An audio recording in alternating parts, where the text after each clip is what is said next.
Welcome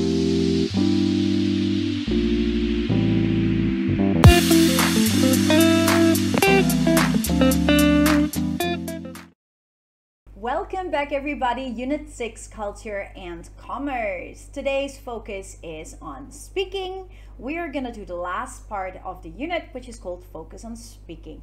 If you can open your textbook, please go to page 140. Here we are. Of course, we always start with vocabulary. Now we're going to review the vocab of this unit from listening 1 and listening 2.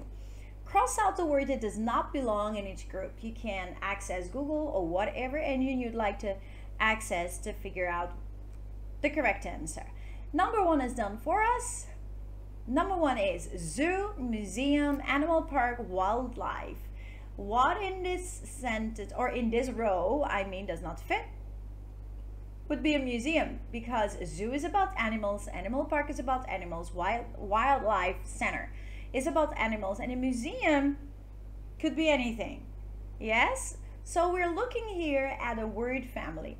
Words that have something in common. The one that is not belonging, that doesn't fit, that's the one you cross out. Okay, you're gonna do number 2 until 11. You can pause your video. Go ahead. Awesome, that brings us to expand. Read the letter to the editor about the effects of tourism in Cape Cod. Notice the bold-faced words. To the editor. Effects of tourism. Millions of tourists visit Cape Cod every year. Most tourists come here to relax at the beach and enjoy our delicious seafood.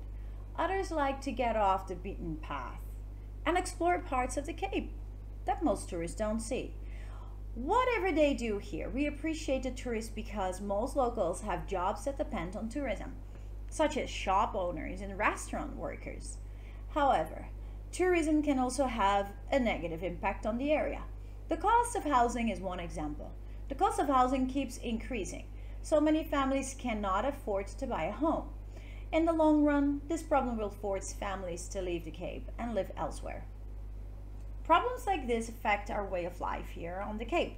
Life is becoming more difficult for the year-round residents. We need to find a compromise that will preserve the tourist income for the area and allow the locals to continue living here. Michelle Connolly, Sandwich, Mass. Okay, so we have the words or phrases get off the beaten path, have a negative impact or have an impact in the long run, way of life, and find a compromise. Now I'd like you to match those words / phrases with the definitions. Take time to do this. Go ahead.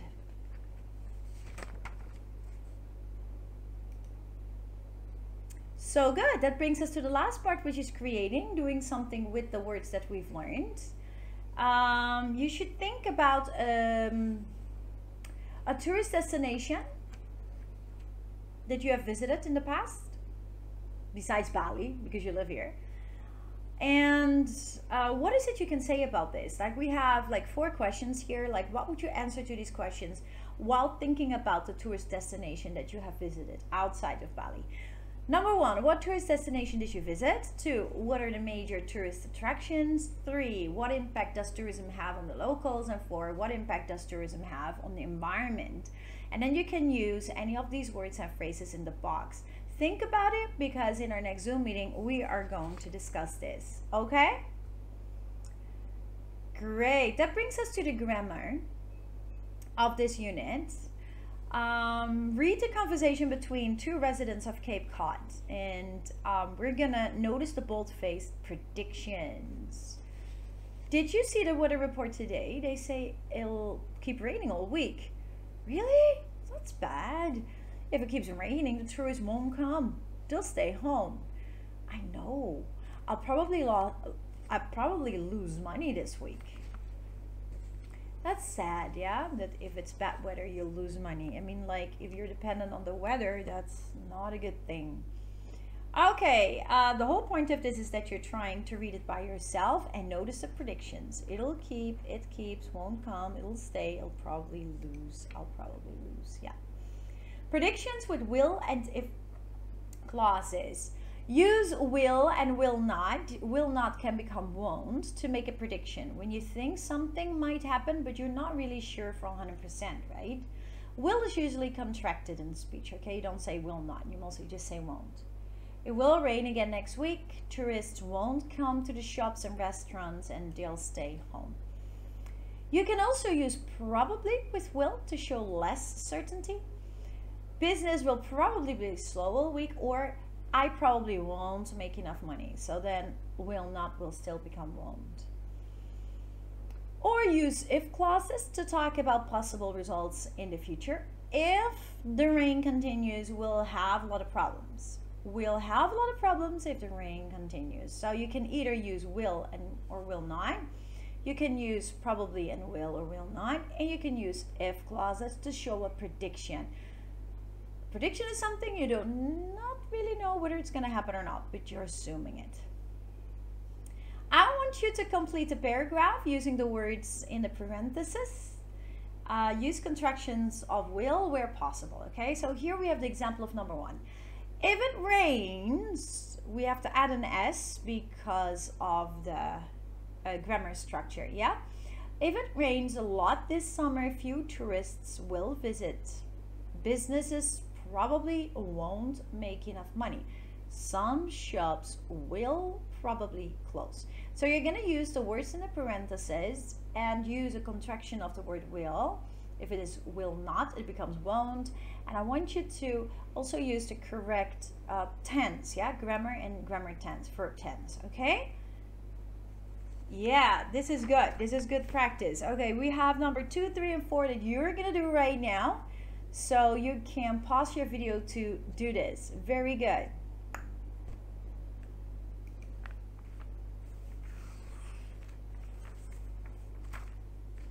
Great, that brings us to number 3. Read about the people who live and vacation on Cape Cod. And we can talk about the future and make predictions. What will happen to these people if tourism increases on Cape Cod? And what will happen if tourism decreases? So this is a part where we are going to do some speaking using information from the box. For instance, what will happen to Joe if tourism increases? If it increases, what will happen? And there's the prediction what we'll probably get. He'll serve more seafood every day. He'll probably need. And so you can take the information from the box here. Please go ahead and try it out on your own. Next Zoom meeting, we can do this together.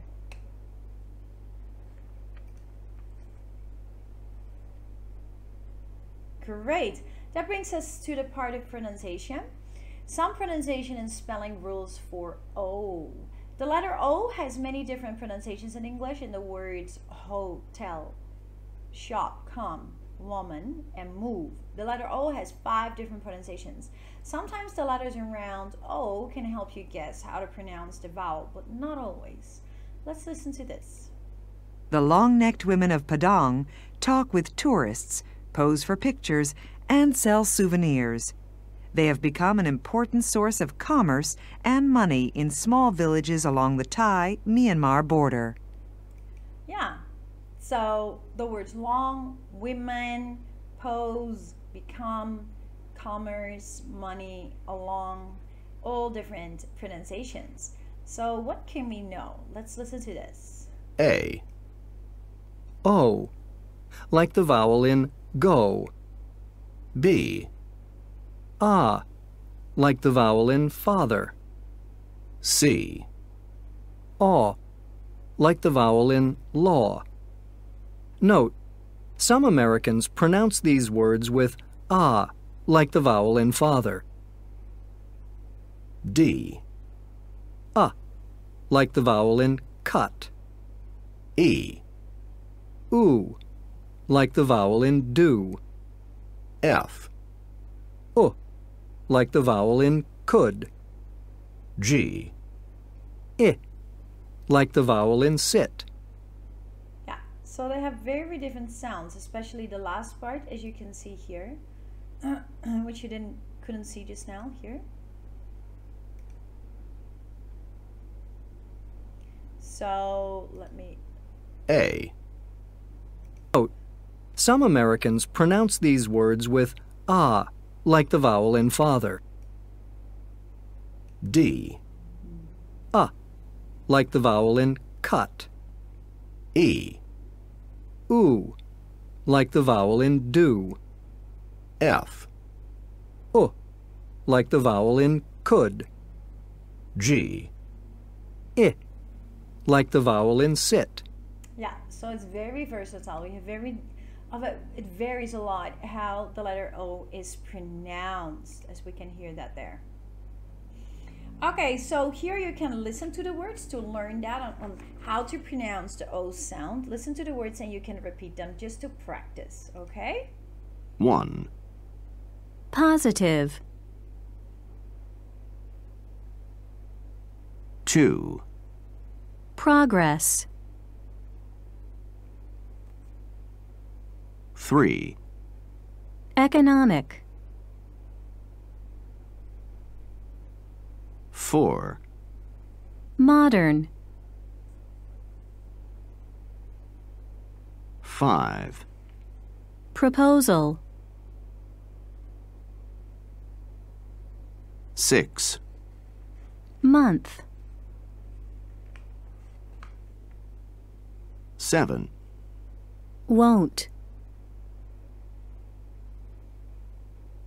8. Money. 9. Vote. 10. Popular. 11. Company. 12. Local.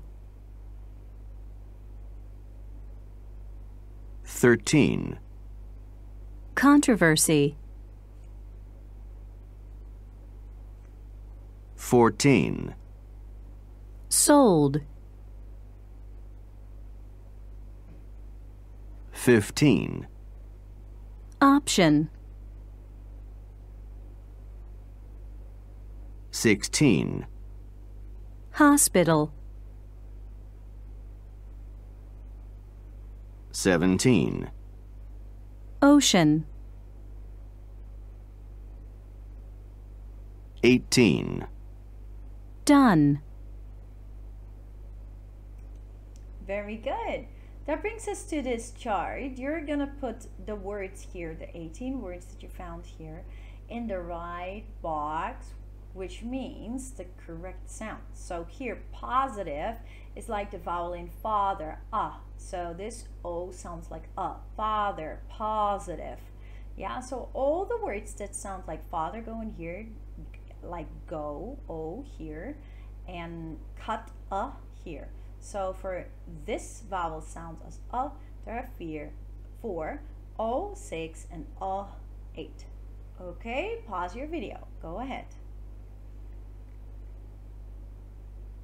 Great, that brings us to number 3. Make phrases by writing words from the box in the blanks.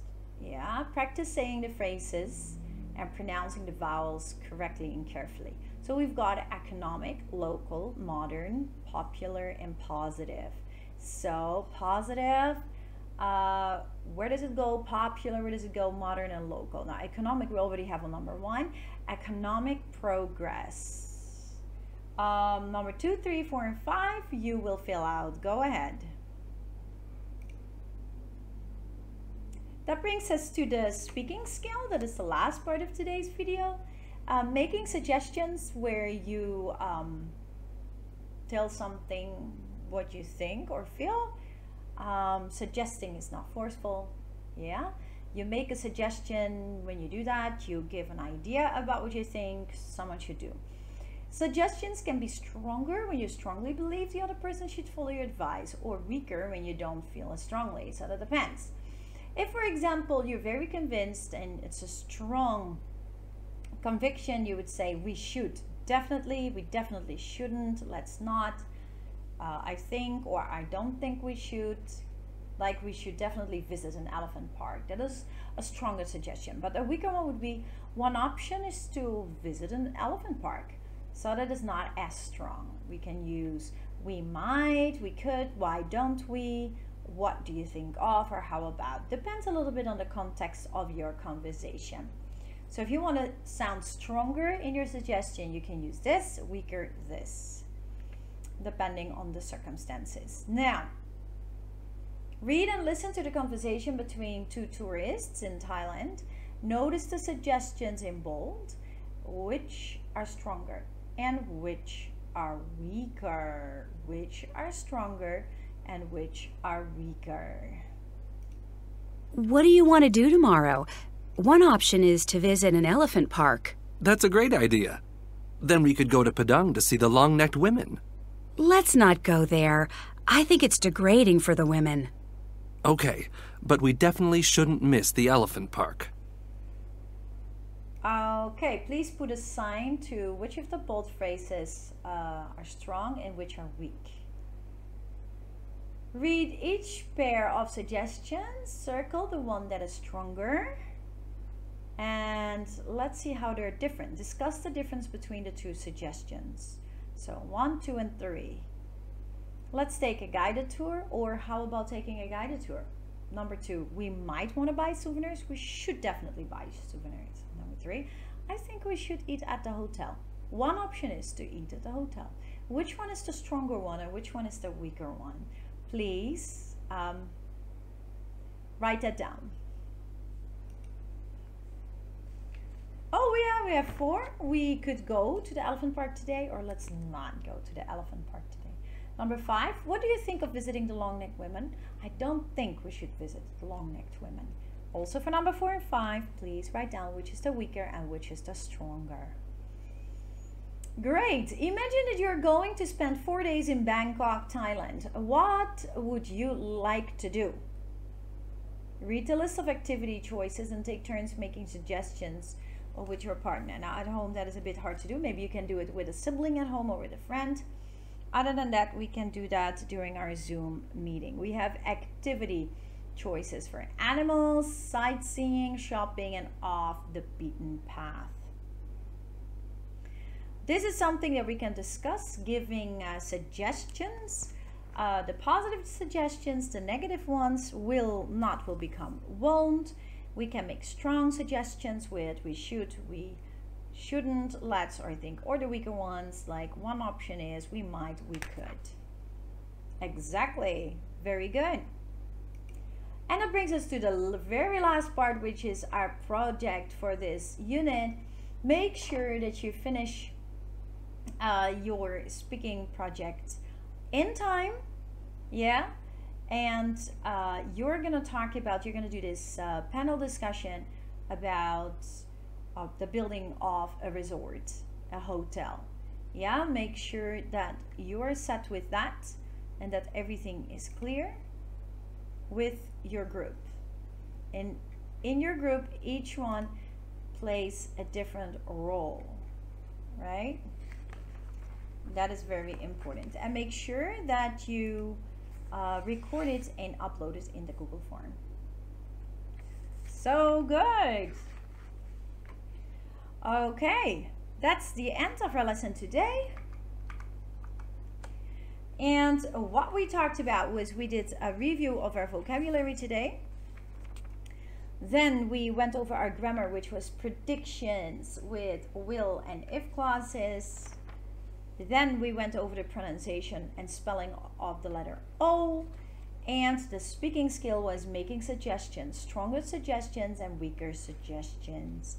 Very good. You're amazing. You did great. I'll see you very soon. God bless you. Bye-bye.